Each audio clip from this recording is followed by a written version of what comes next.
Good morning, class. From few classes, we are discussing the chapter of diversity of class 9th, and this is the last class of this chapter because all the phylums are almost completed. Only two phylums are left for the chapter of diversity. We discussing the few classes of the diversity of animal and the kingdom is animal kingdom. We are discussing from the few classes animals kingdom. Okay, and almost all phylums are completed. Only two phylums are left. That one is the echinodermata, and the second one is the chordata.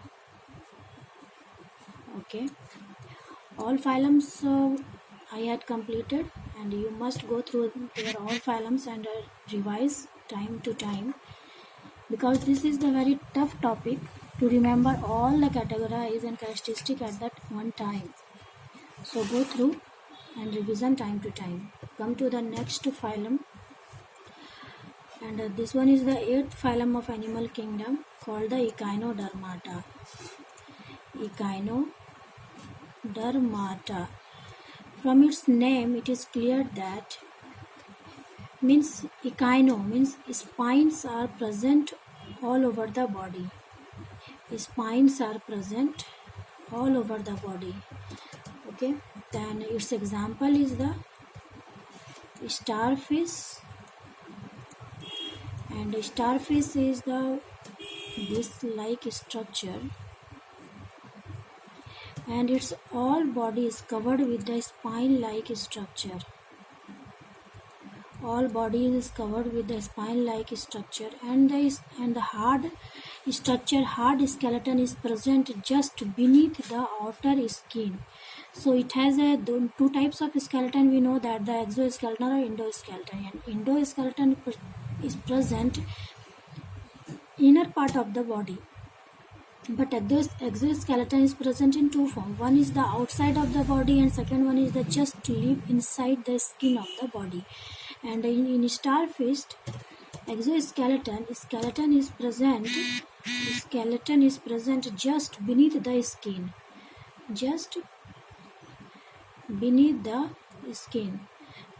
Okay, so this is the characteristic of echinodermata. And first characteristic is that spiny skinned animal means spine is present all over the body. Spine skinned animal. Hard skeleton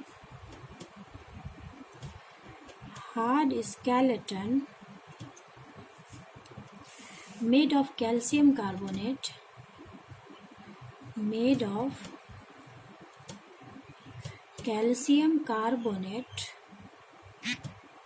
just beneath the outer layer.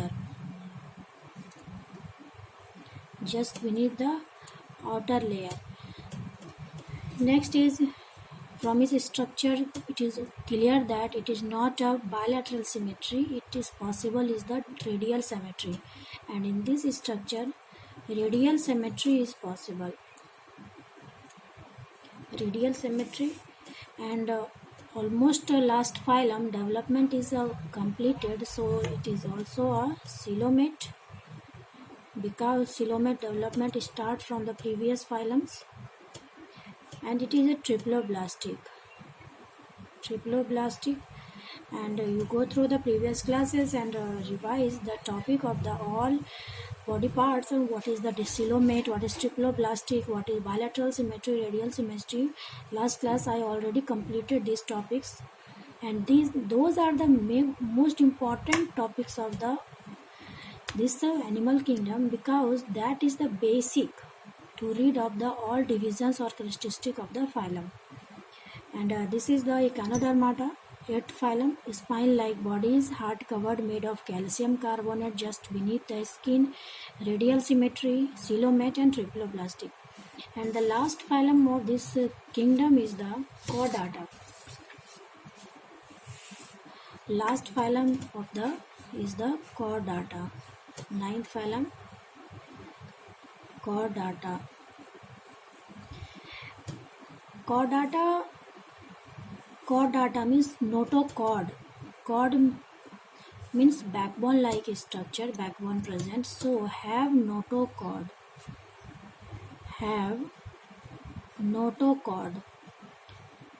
It is also called dorsal supporting rod. Dorsal supporting rod. Front side of body, if you suppose that this is the body and this is the front side, this is the back side. The front side body is called the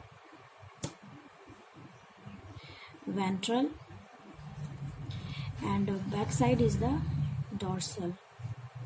And it is the notochord present in the dorsal supporting rod, means backbone already developed in this phylum. This chordata is divided into two parts. This chordata is divided into two parts, protochordata and vertebrata. Protochordata and vertebrata. Chordata is divided into two parts, protochordata and vertebrata. Protochordata examples include Melanoglossus,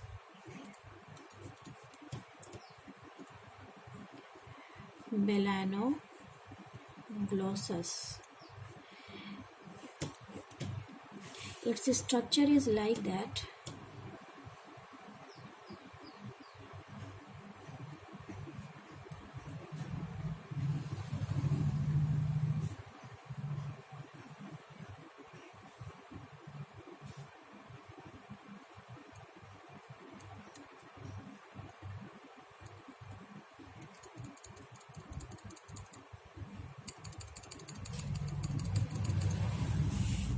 This spine, this notochord, differentiate it from the other phylum because this notochord is present only in the chordata phylum and notochord absent from the previous phylums. So this is the advanced characteristic feature of the next phylum is the chordata, and this one is the notochord. Notochord. So in the protochordata we say that notochord present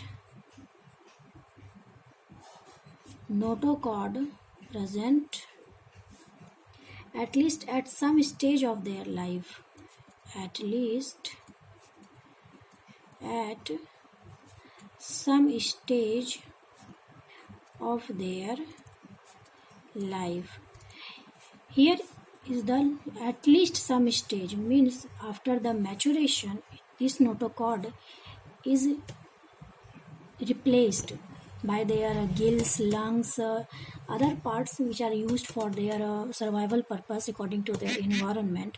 So this notochord is present at the some stage, maybe child stage of spring stage or early stage of the development. Some stage means early stage of the development. After the maturation, this notochord is changed into gills, lungs, या book lungs, scales वगैरह, all are changed according to their environment in which animals are survived. And it is a triploblastic. Triploblastic means ectoderm, mesoderm, endoderm are present. So it is called triploblastic. Coelomate. Coelomate means true body symmetry is present. True body cavity is present, so it is called coelomate. And it is bilateral symmetry. Bilateral symmetry means body is completely divided into two equal halves, so it is called the bilateral symmetry. And this is the characteristic of protochordata. This is the characteristic of protochordata, in which we take the examples of the Melanoglossus, which is a marine animal. Melanoglossus is the marine animal. Okay, and this is present in the seawater. Notochord is present at some stages. I already told you that after completing the maturation, it changed according to their environment they survive. Triploblastic coelomate and bilateral symmetry.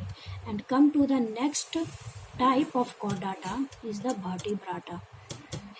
Vertebrata includes those type of animals which we see around our environment, and we see that all are not same, all are different according to their environment. Some are present in marine, some are present in water called aquatic, some are present in air called birds, and some are present in water and land, both places that we called amphibia. So all we discussed in the type of chordata called vertebrata.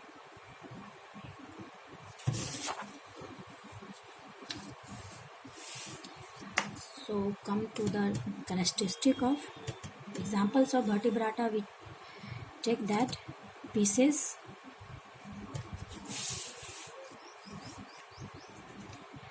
examples of vertebrata: pieces, also called fish, amphibia, reptilia,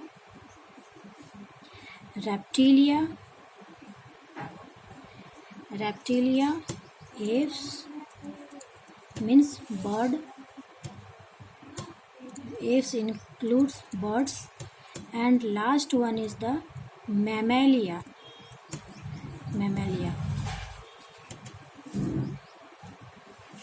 Okay, and these all are distinguished by their body features or environment in which they survive. First is the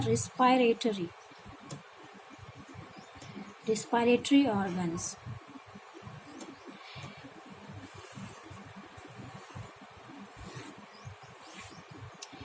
In fishes, respiratory organ is the gills.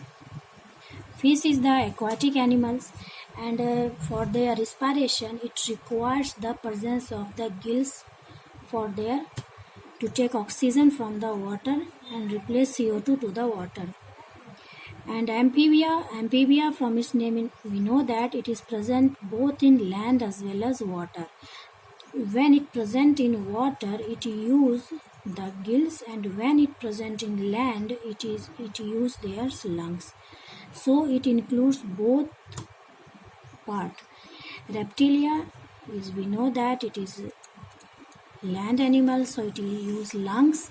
Apes also use lungs, and mammalia is always know that it is use lungs for their respiration.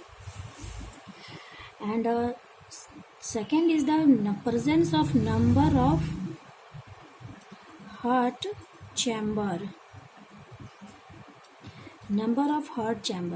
In pieces, number of chamber is 2, means heart chamber is divided only in the auricle and ventricle. Upper part of the heart chamber is called auricle, and lower part is heart chamber is the ventricle. Amphibia is 3 chambered heart, means if this is heart, amphibia is 3 chambered heart, means it is divided, auricle is divided into 2 parts, but ventricle is not divided into 2 parts. In pieces it is divided into 2 parts, auricle and ventricle, and in amphibia the number of heart chamber is divided into 3 parts, 2 auricle and 1 ventricle, so it is 3 chambered.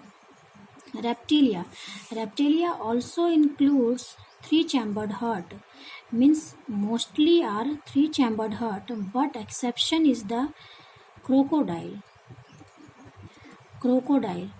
which has the 4 chambered heart, means 2 auricle and 2 ventricle, left auricle, left ventricle, right auricle, right ventricle. So these are the 4 chambered heart, and apes are 4 chambered heart, mammalia also have 4 chambered heart. Okay, next is the warm-blooded and cold-blooded. Warm-blooded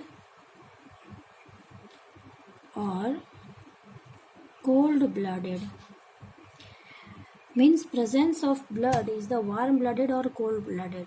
Means this say that body temperature is changed according to their environment or not.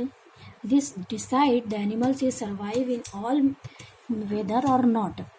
And Pisces it has the cold-blooded, Amphibia has the cold-blooded, Reptilia has the cold-blooded, Apes are the warm-blooded, and Mammalia also have the warm-blooded. Next is the exoskeleton. Next is the exoskeleton. Means bone type, which type of bone present in the animals. Exoskeleton pieces contain scales. Whole body is covered with the spine, so it is called the scales. And amphibia, scales absent. Reptilia, scales are present. And apes, we know that it is a flying animal, so in the place of scales it contain feathers. And mammalia contain hair or fur. Okay, and next is the oviparous or viviparous. Oviparous means egg-laying animals and viviparous means child-laying animals. Means oviparous, the development of child outside of the mammals, and viviparous is the development of animals inside the body of the female. So Pisces is oviparous animals. Fish produce eggs for the development of the offspring, and amphibia is also oviparous. Reptilia is also oviparous. Apes are also oviparous, but mammals are viviparous. Mammals are viviparous because it produces young ones.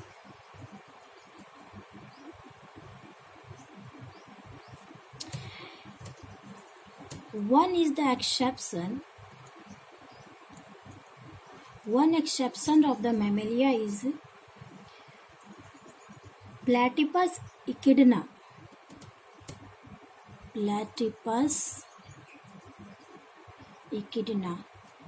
It is a oviparous mammals because it produces eggs for the development of the offspring outside the body. This one is the exception. Otherwise, all mammals are viviparous in nature. Pisces means fish. Body is the stream-like body.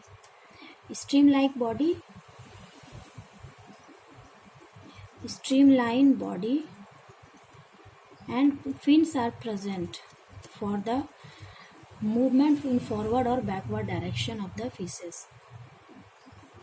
And apes, how can you say that apes are flying all over the sky without falling from their place due to presence of streamline wings and hollow bone. This hollow bone support the birds to fly all over the sky or most outsider and up to down position in the air. This hollow bone support for the flying of the birds. And mammals, oil secreting gland.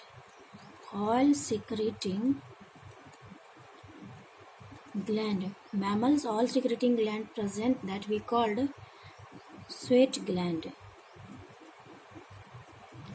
And these all are the characteristics of the vertebrata of the phylum Chordata.